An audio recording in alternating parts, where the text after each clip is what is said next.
문제입니다. 맞춰보세요. 윗꼬리가 달려있는 캔들입니다. 그럼 이 신호에는 팔아야 할까요? 그리고 이 캔들 뒤에 차트는 어떻게 되었을까요? 만약 팔아야 한다, 뒤에 주가는 떨어졌다 라고 대답하셨다면 본 영상을 끝까지 시청하시길 바랍니다. 여러분의 대답은 틀렸으니까요. 여러분은 지금 윗꼬리만 달리면 매도 세력이 강하다고 해석해서 중요한 순간에 매도를 하는 실수를 범했습니다. 문제에서 보여준 캔들 이후에 차트는 2배가량 아주 빠르게 대상승했습니다. 참고로 본 종목은 카카오입니다. 지금 이 캔들 뒤에 화면이 바로 이 화면입니다. 이 캔들입니다. 이 캔들 뒤에 2배가량, 2배 넘게 상승을 했죠. 카카오입니다. 계속 설명 이어나가겠습니다. 위에 꼬리만 달린다고 매도 세력이 강하다는 것은 완전 생기초 단계입니다. 그것만 알아선 절대로 수익을 내지 못합니다. 차트 기술을 제대로 모르면서 기술적 분석은 틀렸다 라고 욕하지 마십시오. 오늘 영상을 통해서 여러분은 윗꼬리의 진짜 의미와 매수해야 할 때, 매도해야 할 때를 구분하는 기술을 익힐 수 있습니다. 끝까지 시청해 주십시오. 분명 도움이 될 거니까요. 먼저 윗꼬리가 달려있는데 상승 반전형 신호인 것이 있습니다. 바로 역해머형 캔들입니다. 역해머형은 해머형과 함께 빈바닥이 출현하고 단기적인 바닥이 임박했음을 암시하는 대표 패턴입니다. 그래서 역해머형 캔들이 만들어졌을 때 꾸준히 매수하면 안정적인 수익을 계속 낼 수 있습니다. 역해머형 캔들이 만들어지는 원리를 설명드리겠습니다. 먼저 지난 캔들에서 하락 추세가 이어져야 합니다. 이 하락 추세라 함은 말 그대로 하락 추세인 것도 있고 장기간 주가가 횡보일 때도 있으며 상승 추세에서 잠깐 조정 타임일 때도 있습니다. 그러한 상황에서 긴 윗꼬리를 갖고 나타나는 작은 몸통의 캔들입니다. 둘째, 캔들의 몸통은 작아야 하고 몸통은 장중 거래 범위의 하단부에 위치하여야 합니다. 그리고 아랫꼬리가 달리지 않습니다. 짧게 정리하면 하락 추세, 작은 몸통, 몸통은 하단부 플러스 아랫꼬리가 없는 형태라는 뜻입니다. 몸통은 하단부 라는 말이 지금 이게 몸통이 장중 하단부에 위치한다는 말입니다. 하락 추세가 이어지고 있다가 이어지는 게 보이죠? 하락 추세가 이어지고 있다가 몸통이 작은 몸통을 만들면서 장중 하단부에 위치한다. 그리고 아래 그림자 또는 아래 꼬리가 달리지 않는다 라는 뜻입니다. 이해되시죠? 이해 안 되시면 댓글로 남겨주세요. 셋째, 많은 분들이 잘못 알고 있는 것이 몸통의 색깔입니다. 역해머형에선 몸통의 캔들이 중요하지 않습니다. 음봉일 수도 있고 양봉일 수도 있습니다. 그러나 통상 상승 반전을 내포한다는 것이 역해머형의 취지이므로 양봉이 신뢰성이 있다고 보는 것이 합리적입니다. 역해머형이 이렇게 음봉일 수도 있고 양봉일 수도 있는데 보통 양봉이 상승 반전을 의미하므로 양봉이 신뢰성이 높다고 보는 것이 맞습니다. 여기 양봉형 역해머형 캔들 보이시죠? 이것을 확대하면 이런 모양이 나옵니다. 다음은 이러한 역해머형 캔들의 신뢰성을 높이는 기술을 설명드리겠습니다. 첫째, 몸통의 색깔보단 갭 발생이 중요합니다.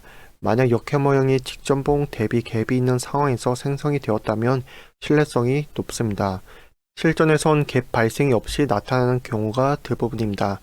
그러나 그만큼 신뢰성이 떨어진다고 보시면 되니 갭 발생이 있고 역해머형이 만들어졌다면 윗골이 달려있다고 매도라 해석하지 마시고 매수하시길 바랍니다. 둘째, 역해머형은 앞뒤의 봉과 함께 상승 장악형, 샛별형 등의 상승 반전 캔들을 만들어내기도 합니다. 이 경우 상승 반전의 신뢰도가 높습니다. 허나 비단 역해머형이라서 그런 것은 아니고 상승 반전형 캔들이 다수 발생할 경우에 신뢰성이 배로 높아진다는 것을 뜻합니다. 예를 들어서 장대 양봉이 하나 나오는 것보다 두세 개 연달아 나오면 누가 봐도 상승을 기대할 수 있다는 뜻이죠. 셋째, 역해머형이 만들어질 당시에 이동평균선 어디에서 형성하고 있는지 살펴보십시오. 만약 역해머형 캔들이 이평선 위에서 만들어졌다면 추세 상승 탄력이 계속 이어진다는 뜻입니다. 허나 이평선 부근에서 간당 걸쳐 있거나 아래쪽에서 형성된다면 신뢰성이 높지 않아서 장을 조금 더 지켜보는 것이 좋겠습니다. 지금까지의 내용을 다시 상기해 볼까요? 윗골이 달려있다고 무조건 팔지 말라고 했습니다. 하락 추세 플러스 작은 몸통 플러스 몸통은 하단부 플러스 아래 꼬리가 없는 형태는 상승 반전형 캔들이라고 설명드렸습니다. 그러면서 신뢰성을 높이기 위해선 갭 발생 여부가 더욱 중요하고 다른 상승 반전형 캔들과 합쳐졌을 경우 더욱 신뢰성이 높다고 말씀드렸으며 이평선 위에서 형성될 시에 최상의 컨디션이라고 말씀드렸습니다. 이것만 알아도 실전에서 적중률을 높이는 데 충분합니다. 그런데 더더욱 신뢰를 높이고 싶나요? 그것은 차차 알려드리겠습니다. 궁금하시면 구독하시면 되겠습니다. 다음은 윗꼬리가 달렸을 때 팔아야 하는 신호를 알아보겠습니다. 이것이 진짜 윗꼬리 달린 캔들로 팔아야 하는 신호입니다. 생긴 게 역해 모양과 사실상 똑같이 생겼으니 잘 확인하시길 바랍니다. 대표적으로 삼성전자가 윗꼬리 달리고 하락으로 전환되었죠. 그것은 바로 유성형 캔들입니다. 유성형 캔들이 왜 팔아야 하는지 원리를 설명드리겠습니다. 유성형은 상당히 빈번하게 출현하며 당시의 상황에서 단기적인 천정이 임박했음을 암시하는 대표 패턴입니다. 그래서 상승 추세일 때 나타나면 팔아야 하며 장기 횡보 기간일 때 형성되었어도 주가가 답답함이 유지됩니다. 이 유성형이 진짜로 팔아야 하는 윗꼬리가 달리며 나타나는 작은 몸통의 캔들입니다. 역해 모양과 마찬가지로 몸통 장중 거래 범위의 하단부에 위치합니다. 몸통의 색깔은 크게 중요하지 않습니다. 그러나 통상 음봉형 캔들일 때 유성형 캔들이 신뢰성이 높다고 보는 것이 맞습니다. 그런데 삼성전자를 보십시오. 빨간 양봉 캔들인데 유성형 캔들이라서 이 주가가 장기간 물려서 주주들이 곡소리를 내고 있습니다. 그래서 빨간 양봉이라 유성형 캔들의 신뢰성을 의심할 수가 있겠죠. 그러나 주봉으로 전환해 보시면은 사실은 저것이 음봉형 유성형이었음을 알 수 있습니다. 이걸 아는 사람은 제 주위엔 아무도 없습니다. 여러분 주위에도 물어보십시오. 이것을 알아차렸는지 아무도 없을 겁니다. 무슨 말인지 다시 쉽게 설명드릴게요. 이미 이해하신 분들도 계시겠지만 유성형 캔들이 지금 만들어졌는데 실전에서 상승 트렌드일 때 당시 뉴스에서 10만 전자 간이 많이 했기 때문에 이 유성형 캔들이 윗꼬리가 달렸다고 파는 사람이 잘 없다는 겁니다. 왜냐면 이게 빨간색 양봉 캔들이다 보니까 조금 더 가겠지라고 생각하는 사람들이 실전에서 대다수입니다. 많이 그렇죠. 그런데 이것을 팔아야 하는 완벽한 신호라고 판단을 하는 기준이 조금 더 뒷부분에서 설명드릴 건데 먼저 첫 번째 기준이 주봉으로 돌려봤을 때 음봉형 유성형 캔들이 만들어졌다는 뜻입니다. 이것도 유성형 캔들이고 이것도 유성형 캔들이고 둘 다 삼성전자 차트입니다. 일봉에서는 양봉형 유성형 캔들이지만 주봉으로 전환해서 보니까 음봉형 유성형 캔들이니 이것을 본다면은 여기에서 비록 10만 전자 간이 많이 했었더라도 완벽한 하락 반전 신호다 보니까 팔아야 하는 것이 합리적이다 라고 보는 거겠죠. 차트를 보는 사람들이라면 팔았겠죠. 계속 설명드릴게요. 다음은 유성형 캔들의 신뢰성을 높이는 실전 기술을 설명드리겠습니다. 첫째, 직전 봉가의 갭 여부가 중요합니다. 갭이 있는 상태에서 유성형이 만들어졌으면 신뢰성이 높습니다. 허나 삼성전자를 보면 딱히 갭이 없죠. 그래서 실전에선 이걸 팔아야 하나 말아야 하나 라고 긴가민가 할 겁니다. 그래서 둘째입니다. 유성형을 만들어낸 날 거래량을 보시길 바랍니다. 거래량이라는 것은 적정 수준이란 것이 있습니다. 대량 거래를 동반한다고 해서 무조건 좋은 것이 아닙니다. 삼성전자의 거래량을 보시길 바랍니다.